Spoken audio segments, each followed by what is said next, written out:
Hi all welcome. ഇന്ന് നമ്മൾ തേർഡും ഫോർത്തും സെക്ഷനാണ് ഡിസ്കസ് ചെയ്യുന്നത്. ഫസ്റ്റ് പാർട്ട് കാണാത്തവർ കാണണം. അതിൽ നമ്മൾ ഫസ്റ്റ് 12 ക്വസ്റ്റ്യൻസ് ഡിസ്കസ് ചെയ്തിട്ടുണ്ട്, വിത്ത് ആൻസേഴ്സ് എക്സ്പ്ലെയിൻ ചെയ്തിട്ടുണ്ട്. വൺ വേർഡും അതായത് ഇമ്പോർട്ടൻ്റ് ആയിട്ട് ഏതൊക്കെ നോക്കണമെന്നും അതിൽ കറക്റ്റായിട്ട് പറഞ്ഞിട്ടുണ്ട്. കംപ്ലീറ്റ് ആയി കാണുക, നമുക്കധികം ദിവസങ്ങളില്ല. അപ്പോൾ എല്ലാവരും നല്ലപോലെ ഞാനിപ്പോൾ ക്വസ്റ്റ്യൻസും കൊടുക്കും, അതിൻ്റെ ഇപ്പുറത്ത് തന്നെ അതിൻ്റെ ആൻസേഴ്സും ഉണ്ട്. അപ്പോൾ നിങ്ങളെല്ലാവരും ഇത് കംപ്ലീറ്റ് ആയിട്ട് നോക്കണം. നിങ്ങൾക്ക് വളരെ ഇമ്പോർട്ടൻ്റ് ആയിരിക്കും, ഭയങ്കര യൂസ്ഫുൾ ആയിരിക്കും. So first question explain. അതായത് നമുക്കിത് എത്ര മാർക്കിൻ്റെയാണ്? 3 മാർക്കിൻ്റെ ക്വസ്റ്റ്യനാണ്. അപ്പോൾ നമുക്ക് 5 ക്വസ്റ്റ്യൻ ഇതിൽ അറ്റൻഡ് ചെയ്യണം. 13 തൊട്ട് 18 വരെയിൽ 5 ക്വസ്റ്റ്യന്, അതിന് ഓരോന്നിനും 3 മാർക്ക് വെച്ചിട്ടാണ്.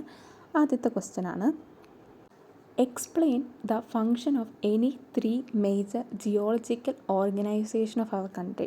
ഇത് നമ്മുടെ ഫസ്റ്റ് ചാപ്റ്ററിലെ ക്വസ്റ്റ്യനാണ്. നമ്മൾ പഠിച്ചിട്ടുണ്ട് കുറേ ഇതിൻ്റെ പേരുകളെല്ലാം.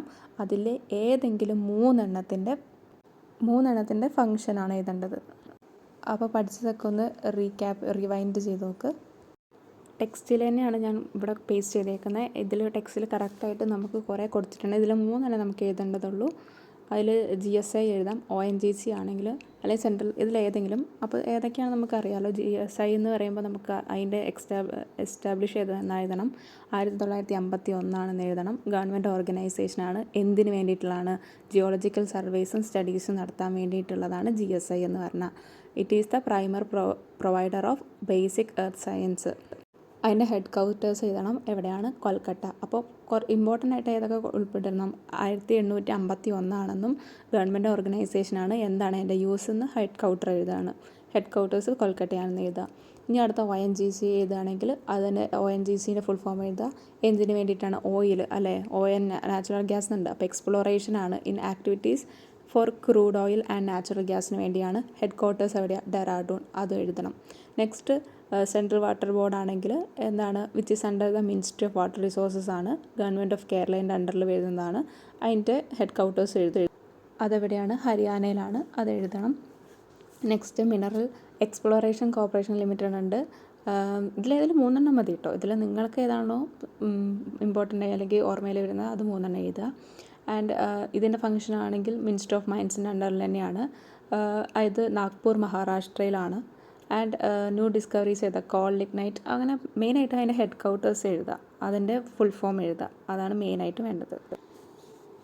ഇനിയും ഇന്ത്യൻ ബ്യൂറോ ഓഫ് മൈൻസ് ഉണ്ട്. Atomic mineral directory exploration, national remote sensing centre ഉണ്ട്. വാഡിയ ഇൻസ്റ്റിറ്റ്യൂട്ട് ഹിമാലയ അവിടെ ഉണ്ട്. അപ്പോൾ ഇവിടെയൊക്കെ അതിൻ്റെ ഇന്ത്യൻ ബ്യൂറോ ആണെങ്കിൽ 1948 അത് എക്സ്റ്റാബ്ലിഷ് ചെയ്തത്. കോൾ, പെട്രോളിയം, നാച്ചുറൽ ഗ്യാസിനാണ്. എവിടെയാണ്? നാഗ്പൂർ, മഹാരാഷ്ട്രയിൽ തന്നെയാണ്. കണക്ട് ചെയ്ത് പഠിക്കുക. നേരത്തെ നമ്മൾ പറഞ്ഞ മിനറൽ എക്സ്പ്ലോറേഷൻ കൺസൾട്ടൻസി എവിടെയാണ്? മഹാരാഷ്ട്രയിൽ തന്നെയായിരുന്നു. അപ്പോൾ കണക്ട് ചെയ്ത് പഠിക്കുക. ഇപ്പോൾ atomic minerals directorate for exploration research എവിടെയാണ്? ഹൈദരാബാദിലാണ്. It is to carry geological exploration and discover mineral deposit, അല്ലേ? 2 സെക്ഷണൽ ഓഫീസ് ഉണ്ട്. തിരുവനന്തപുരത്തും വിശാഖപട്ടണത്തിലും 2 ഉണ്ട്. ആൻഡ് നാച്ചുറൽ റിമോട്ട് സെൻസിങ് അത് ഡിപ്പാർട്ട്മെൻറ്റ് ഓഫ് സ്പേസിൻ്റെ അണ്ടറിൽ വരുന്നതാണ്, അല്ലേ? അപ്പം ഇത് for the remote sensing facilities. ഇത് ഹൈദരാബാദിലാണ്. And it is fulfilled the centre for ISRO since 2018 ഉള്ളതാണ്. Then Wadia institute of Himalayan geology, അതെവിടെയാണ്? ഒരു ബോട്ടണി ഡിപ്പാർട്ട്മെൻറ്റാണ്. 1968 ഡൽഹി യൂണിവേഴ്സിറ്റീൻ്റെ ഇതിൽ ഫസ്റ്റ് ഡൽഹി യൂണിവേഴ്സിറ്റിയിലായിരുന്നു, അണ്ടറിലായിരുന്നു. പിന്നെ അത് ഡെറാഡൂണിലേക്ക് ഇപ്പോൾ ഇൻസ്റ്റിറ്റ്യൂട്ട് ഷിഫ്റ്റ് ചെയ്തു.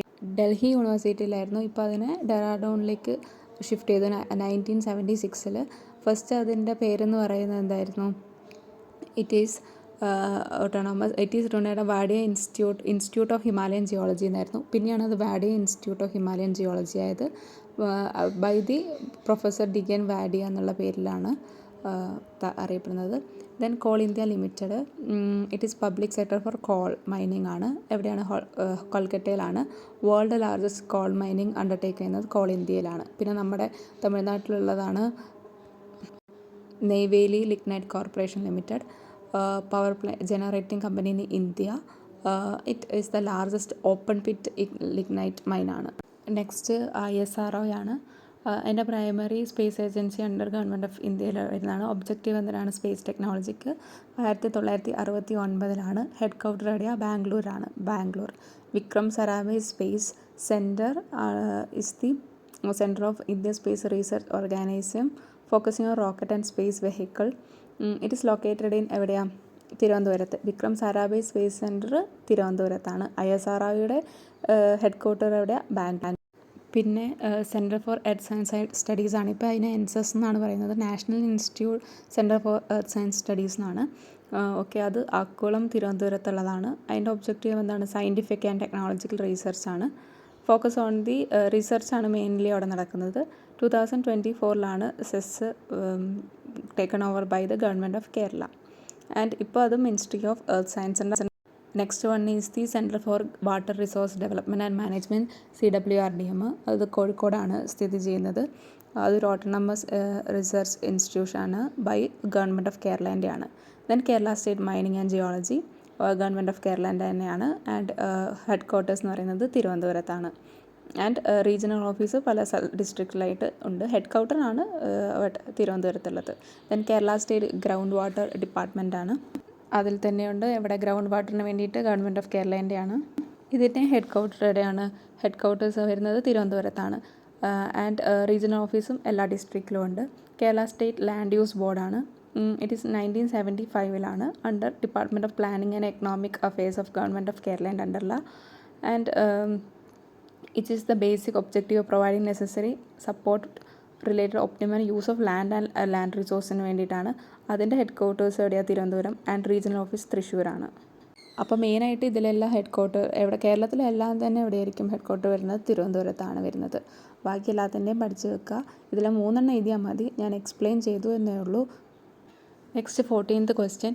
Briefly describe big bang hypothesis about origin of universe. യൂണിവേഴ്സിനെ പറ്റി ബിഗ് ബാങ് ഹൈപ്പോത്തിസിസിനെ പറ്റിയാണ് നമുക്കറിയാം അതെന്താണെന്ന്. It is widely accepted. ഏറ്റവും കൂടുതൽ യൂണിവേഴ്സിൻ്റെ ഒറിജിനെ പറ്റി അക്സെപ്റ്റ് ചെയ്തിട്ടുള്ള തിയറിയാണ് ബിഗ് ബാങ് ഹൈപ്പോത്തിസിസ് എന്ന് പറഞ്ഞാൽ. അത് എന്ന് അതിന് ആ theory according to this theory എപ്പോഴാണ് യൂണിവേഴ്സ് ബിഗിൻ ചെയ്തത്? 13.7 ബില്യൺ ഇയേഴ്സ് എഗോ ആയിരുന്നു. ആ 30.7 ബില്യൺസ് എഗോ എന്താണ് യൂണിവേഴ്സിൻ്റെ അവസ്ഥ എന്ന് പറഞ്ഞാൽ?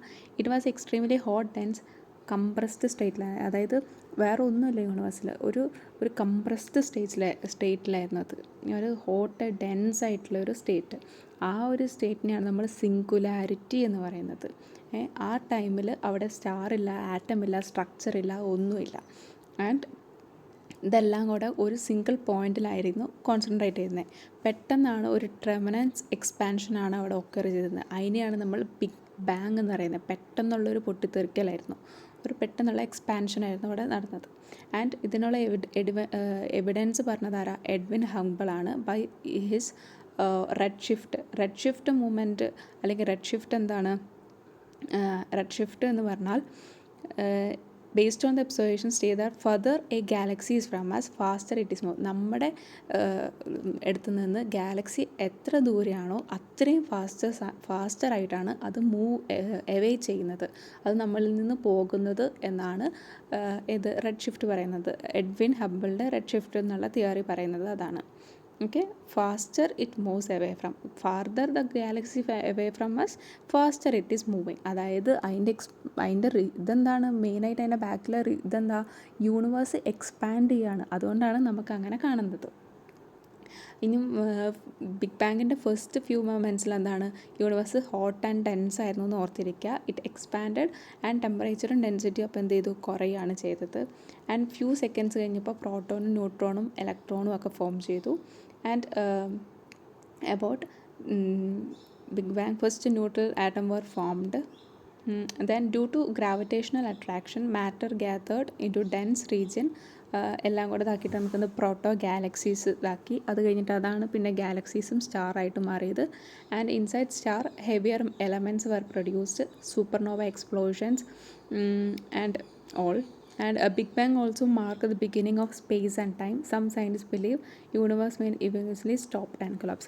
അതായത് ബിഗ് ബാങ്ങിൽ നമ്മുടെ ടൈമും സ്പേസും ഒക്കെ തുടങ്ങിയത് എവിടെ നിന്നാണ്? ബിഗ് ബാങ്ങിലൂടെയാണ്. ആ big bang means 30.7 billion years ago ആണ് ഇതെല്ലാം തുടങ്ങിയത്, യൂണിവേഴ്സ് ബിഗിൻ ചെയ്തത്. ആൻഡ് നമ്മുടെ സയൻറ്റിസ്റ്റ് പറയുന്നുണ്ട് വൺസ് ഇത് കഴിഞ്ഞിട്ട് എന്ത് ചെയ്യുന്നു, ഇത് പിന്നെയും കൊളാപ്സ് ആവും. ഇത് യൂണിവേഴ്സ് എക്സ്പാൻഡിങ് സ്റ്റോപ്പായിട്ട് എന്തായത് ഇത് കൊളാപ്സ് ആവാൻ തുടങ്ങും. ദെൻ അതിനെയാണ് നമ്മൾ ബിഗ് ക്രഞ്ച്, ഭാവിയിൽ അത് സംഭവിച്ചേക്കാം എന്ന് സയൻറ്റിസ്റ്റ് പറയുന്നുണ്ട്. അപ്പോൾ ബിഗ് ബാങ്ങിനെ പറ്റി പറയുമ്പോൾ ഈ പറഞ്ഞ കാര്യങ്ങളെല്ലാം കൂടെ ഒരുമിച്ച് അതിൻ്റെ ഉള്ളിൽ ഒരു ഷോർട്ട് പാരഗ്രാഫായിട്ട് എഴുതണം. ഓക്കെ, ഇതിൻ്റെ ഒരു പിക്ചർ ഞാൻ കാണിച്ചു തരാം. ഇതെല്ലാം ഇപ്പോൾ നമ്മൾ പറഞ്ഞ കാര്യങ്ങളൊക്കെ ഈ പിക്ചറിൽ റെഡ് ഷിഫ്റ്റും എക്സ്പാൻഷനും എല്ലാം കൊടുത്തിട്ടുണ്ട്. ഇതൊന്നും ഞാൻ ഉദ്ദേശിക്കുന്നത്, ഞാൻ എക്സ്പ്ലെയിൻ ചെയ്തപ്പോൾ എല്ലാം കൂടെ എക്സ്പ്ലെയിൻ ചെയ്യുന്നതേ ഉള്ളൂ. Okay, then 15th question. Mass wasting is term applied to the downward movement of material along slope. Briefly explain main type of mass wasting. Mass wastingൻ്റെ മെയിൻ ടൈപ്സ് എക്സ്പ്ലെയിൻ ചെയ്യാനാണ്.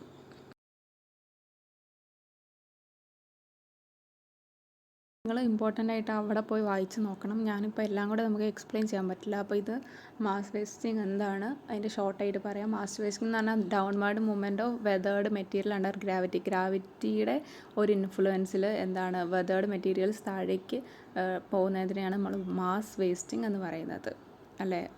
ഓക്കെ, അതിൻ്റെ ടൈപ്പാണ് rock fall ഉണ്ട്, landslide, soil creep, slump ഒക്കെ ഉണ്ട്. And rock fall എന്ന് പറഞ്ഞാൽ എന്താ?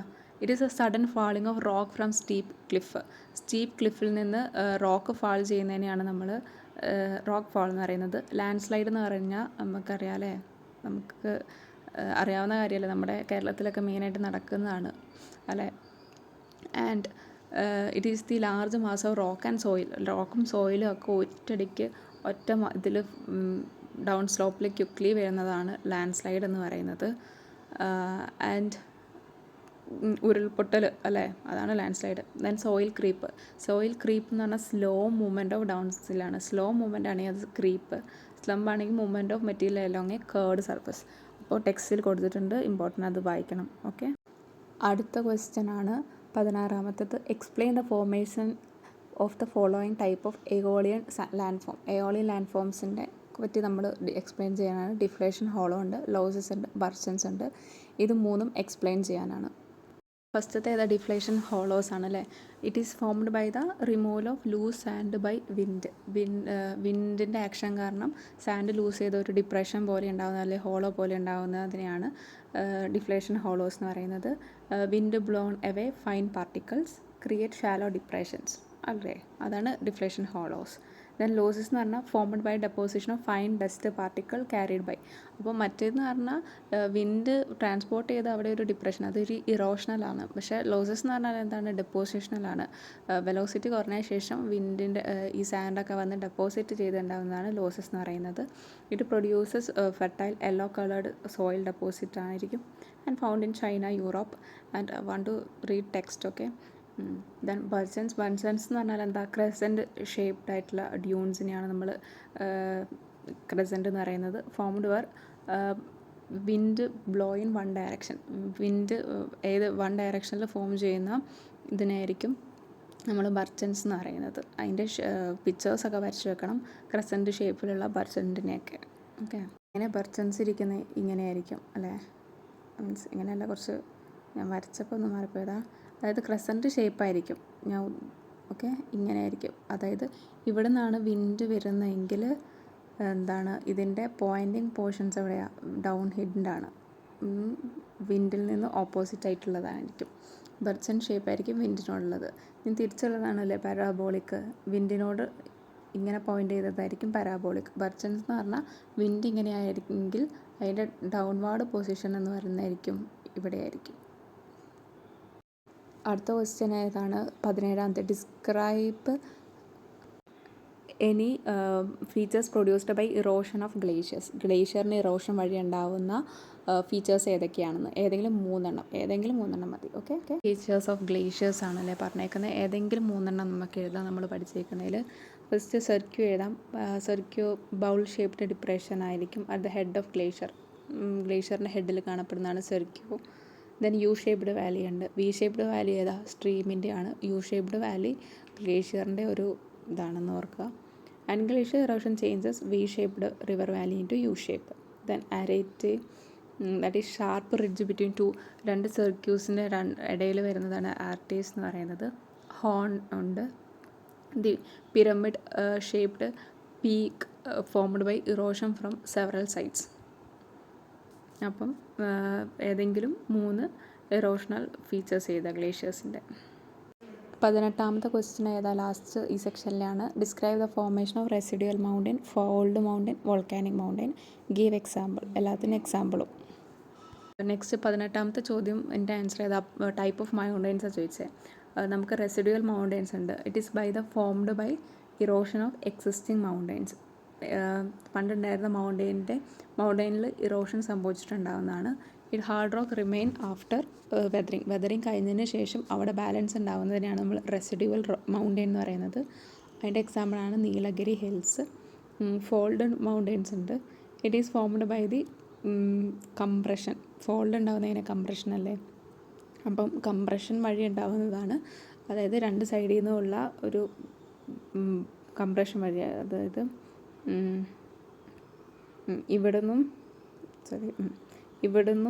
ഇവിടുന്നും കംപ്രസ്ഡായിട്ട് ഉണ്ടാകുന്നതാണ് നമ്മുടെ ഫോൾഡ് മൗണ്ടൻസ് എന്ന് പറഞ്ഞാൽ. അതായത് ഇപ്പോൾ ഹിമാലയാസിൻ്റെ എക്സാമ്പിൾ നമ്മൾ പറഞ്ഞു. ഹിമാലയ എങ്ങനെ ഫോം ചെയ്തേക്കുന്നത്? It is by Indian plate Eurasian പ്ലേറ്റുമായിട്ട് കൊളൈഡ് ചെയ്യുക. രണ്ടും കോണ്ടിനെൻ്റൽ പ്ലേറ്റ് ആയതുകൊണ്ട് 2 ഡെൻസർ ആയതുകൊണ്ട് തന്നെ ഇവർ താഴേക്ക് പോകത്തില്ല. Then they folded up. അത്രയും ഇതിലായിരിക്കും മൗണ്ടൻ ഇതാവുന്നത്. വോൾക്കാനിക് മൗണ്ടൻ ആണ്. It is by the accumulation of lava and volcanic മെറ്റീരിയൽസിൻ്റെ അക്യുമുലേഷനാണ്. Example mount Fuji, mount Kilimanjaro. അപ്പം എന്താണെന്നും അതിൻ്റെ എക്സാമ്പിളും ഒക്കെ പഠിച്ച് സെക്ഷൻ 4ഉം 5ഉം നെക്സ്റ്റ് ഡിസ്കസ് ചെയ്യാം.